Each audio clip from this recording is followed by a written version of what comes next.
Good morning student, मैं राकेश शर्मा, गोमती देवी PG college Badagaon history.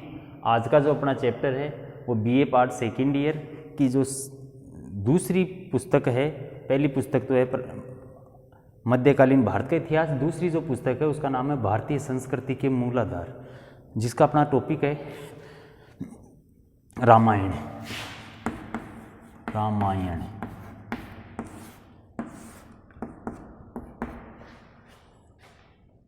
देखिए, BA part second year में दो पुस्तकें चलती हैं, एक तो मध्यकालीन भारत का इतिहास और एक चलती है भारतीय संस्कृति के मूल आधार। मध्यकालीन भारतीय इतिहास जो है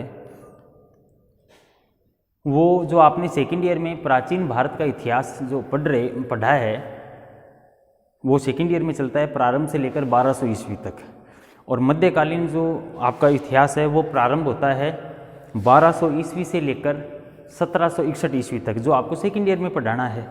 इसके अलावा आपकी जो दूसरी, ये तो मध्यकालीन भारत का इतिहास तो पुस्तक पहली है, प्रथम पेपर है, और दूसरा जो पेपर है वो है भारतीय संस्कृति के मूल आधार। इसमें आपको भारतीय संस्कृति की विशेषता, अर्थ, ये चैप्टर तो पढ़ा दिया गया था। आज का जो अपना चैप्टर है वो है भारतीय साहित्य विरासत में कालिदास, वेदव्यास, वाल्मीकि, तुलसीदास, रविंद्रनाथ टैगोर आदि के योगदान के बारे में अपन बात करेंगे। तो आज का जो अपना चैप्टर है वो है रामायण। देखिए, भारतीय साहित्य के अनुसार, पांडुलिपियों के अनुसार, धार्मिक ग्रंथों के अनुसार प्रत्येक जगह अपना इतिहास, अपनी संस्कृति, अपना कल्चर बिखरा हुआ है। अपने 4 युग हैं। कितने युग हैं? 4 युग। कितने युग हैं? 4 युग। पहला सतयुग, दूसरा त्रेता युग, तीसरा द्वापर युग, चौथा कलयुग।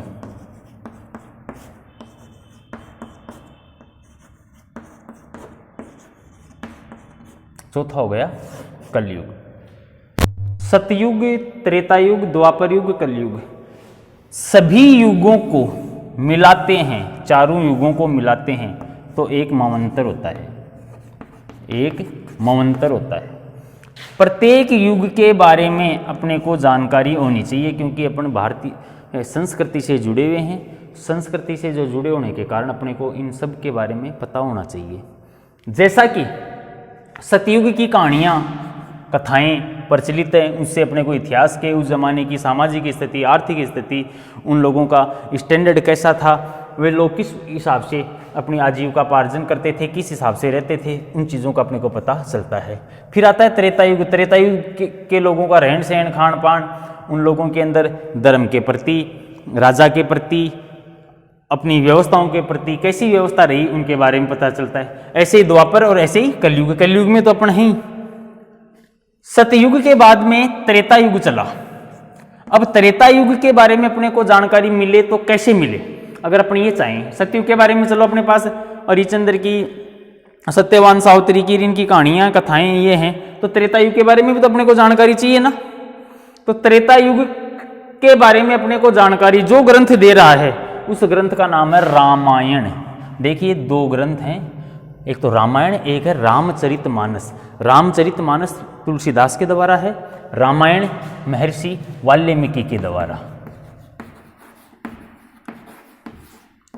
रामायण किसने लिखी थी? वाल्मीकि जी ने। और रामायण की भाषा क्या थी? संस्कृत। रामायण की भाषा जो क्या थी? संस्कृत, क्योंकि संस्कृति से ही संस्कृति निकली है। तो अपने को त्रेता युग की जानकारी जो मिल रही है वो रामायण से मिल रही है। अब रामायण से जानकारी कौन दे रहा है? तो अपन ने साहब वाल्मीकि जी से संपर्क किया, तो वाल्मीकि जी ने अपने को एक ग्रंथ दे दिया जो संस्कृत भाषा में रचित था, और उस ग्रंथ का नाम था रामायण। अब उस रामायण के अंदर अपने को एक ऐसे पात्र, वैसे तो सारे रामायण के पात्र आदर्श हैं, लेकिन एक जो पात्र जिसके इर्द गिर्द ये कहानी चलती है, उस पात्र का नाम था भगवान श्री राम। अब रामचंद्र जी हैं, उनका सारा भाई रामचंद्र जी विष्णु के अवतार थे, इस धरती पे आए हैं और उन्होंने मर्यादा में रहकर सारे काम किए हैं, तभी तो रामचंद्र जी को मर्यादा पुरुषोत्तम कहा गया है। भगवान श्री राम भाई के रूप में, पति के रूप में, पुत्र के रूप में, मित्र के रूप में, सेवक के रूप में, हर कोई सा भी रूप है, हर रूप में वो एकदम से सही उतरे हैं। भगवान श्री राम किसी के साथ कोई भेदभाव नहीं करते थे।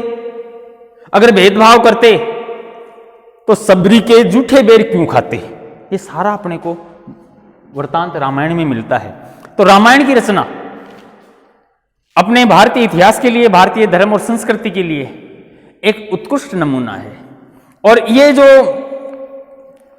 रामचंद्र जी का जो उदार चरित्र था, रामचंद्र जी की जो फोटोकॉपी है, आज भगवान श्री रामचंद्र जी अपने हृदय में है, लेकिन उनकी जो कथाएं हैं, कहानियां, वो तो अपने को यहीं से स्टार्ट हुई ना, यहीं से प्रारंभ हुई।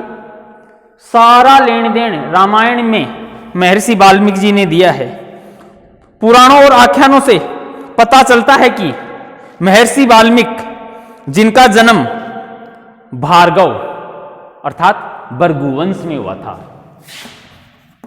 भृगुवंश में हुआ था, उनसे भार्गव निकले हैं, भृगुवंश में हुआ था। और वाल्मीकि जी के बारे में कहा जाता है कि साहब ये इस भूतल के ऊपर, इस भूतल के ऊपर, इस वसुंधरा पर रामायण एक ऐसा पहला ग्रंथ है, रामायण एक ऐसा पहला ग्रंथ है जिसमें इक्ष्वाकु वंश, कौशल नरेश, दशरथ नंदन भगवान श्री राम के उदार चरित्र का एक उत्कृष्ट नमूना दिया है। अपन कह सकते हैं वाल्मीकि जी ने ही रामायण के माध्यम से भगवान श्री राम के उदार चरित्र का, इक्ष्वाकु वंश का बहुत अच्छा एक उत्कृष्ट अपने को नमूना दिया है। भारतीय संस्कृति का जो रामायण चैप्टर है वो किसकी देन है? वाल्मीकि जी की, जिनकी भाषा कौन सी है? संस्कृत भाषा है। रामायण के लिए कहा जाता है कि जो इसमें है, इस ग्रंथ में जो है, अर्थात जो इसमें है वो कहीं नहीं है, और जो कहीं नहीं है वो इसमें है।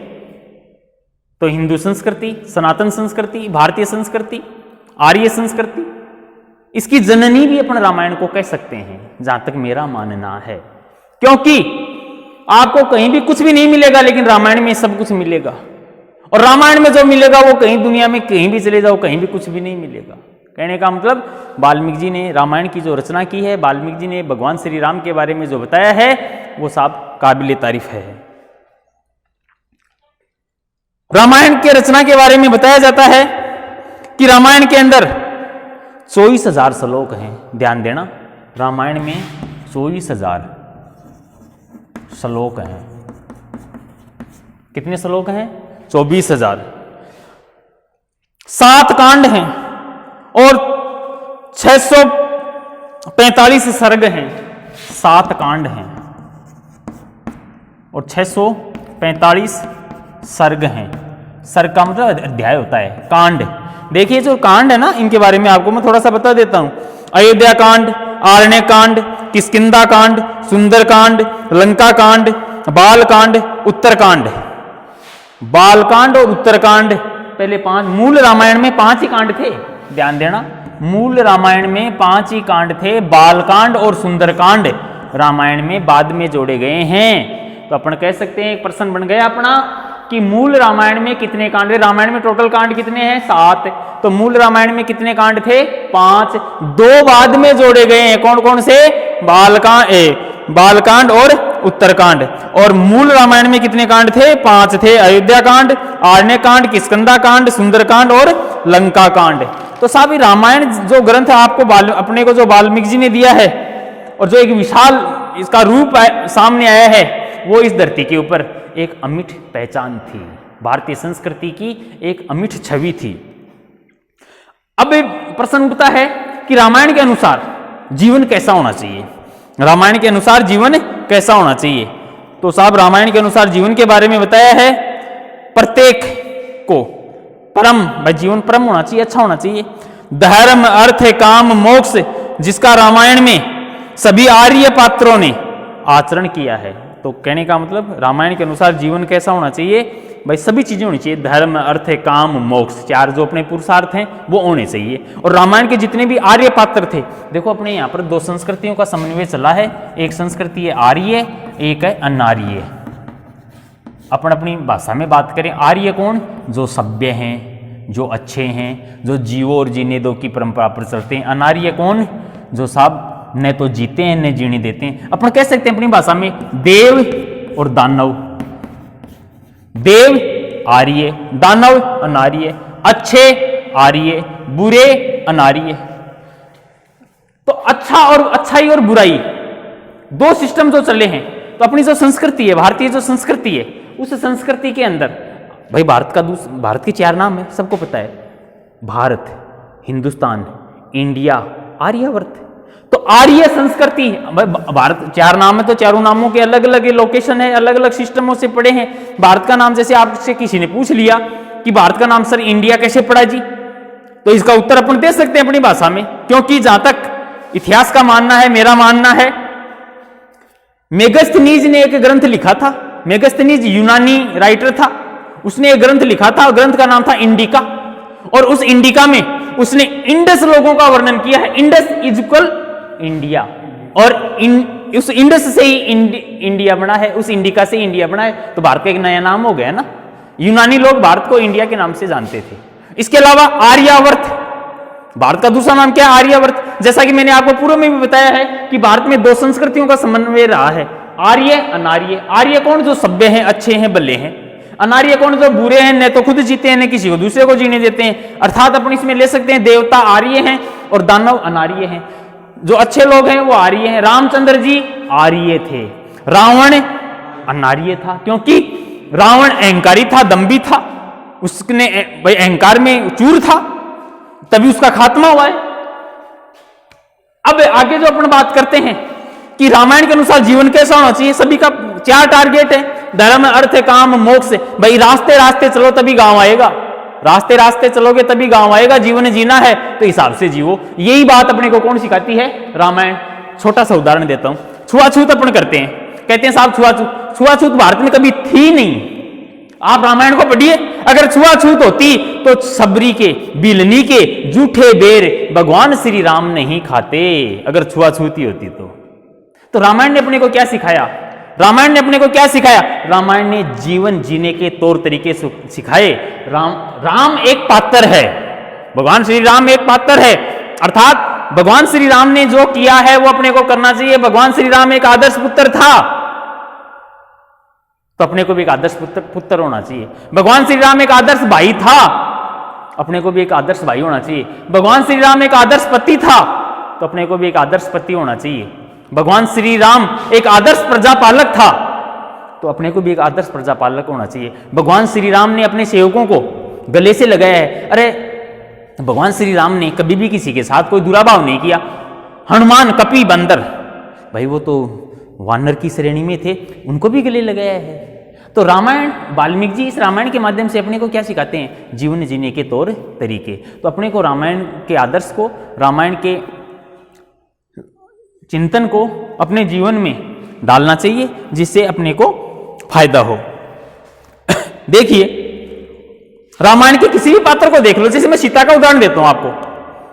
भगवान श्री राम को वनवास मिला, मिल गया, कोई दिक्कत नहीं है, मिल गया, जाना चाहिए भगवान श्री राम जी वनवास में। लेकिन सीता भी तैयार हो गई साहब कि मैं भी चलूंगी आपके साथ। जब सीता से पूछा गया भाई अब वनवास तो भगवान राम को मिला है, तू क्यों जा रही है,